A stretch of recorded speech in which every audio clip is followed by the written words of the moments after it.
let's pursue that a little bit farther, because there's other points of failure on the university front that we could concentrate on too. So as I progressed through the ranks at Harvard and then at the University of Toronto, I also watched the multiplication of adjunct faculty. And so just so everyone who's listening knows, most departments, abetted by their administrators, but also pursuing a very narrow and foolish self-interest, have farmed out a lot of their teaching to so-called adjuncts. And so at some places, that's 50% of the teaching population. So now, if you're a full professor at a heavy-duty research institution, you have to conduct research. So you need a lab, you have to have graduate students who are pursuing original research, and you have to teach, and you have to do a certain amount of administrative work. And you're evaluated on the basis of your research, your teaching, and your administrative work, basically in that order.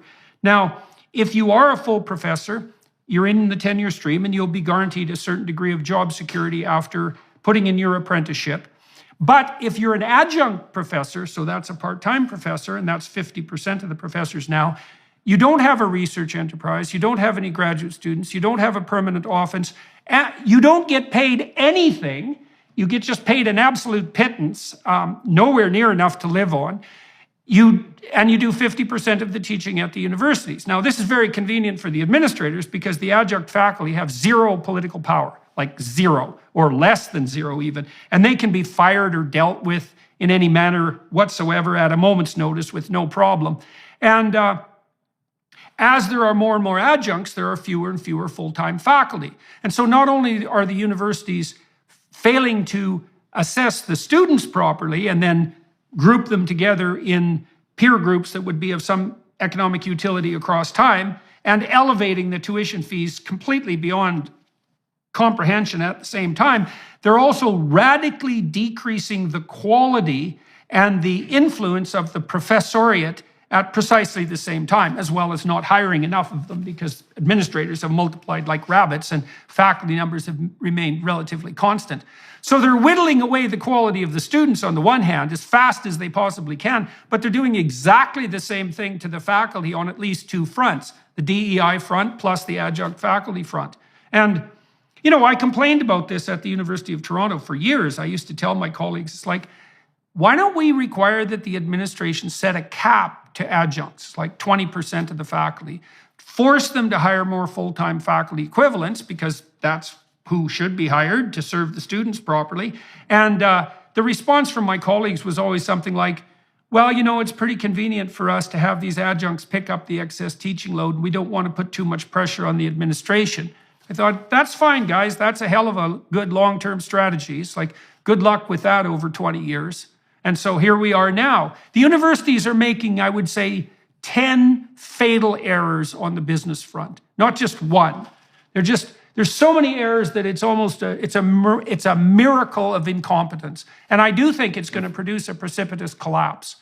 I do too. And I think, just in conclusion, that this is all done by egalitarians. These are people who are very critical of Walmart and the gradations in pay, but in fact, there's far greater degrees of inequality and exploitation in the university by so-called liberal people than there are in the American workplace. That's what's so ironic about it. And I'm speaking as a person who was farming and then was as an adjunct faculty for 2 years, and then suddenly they made me a tenure-track professor.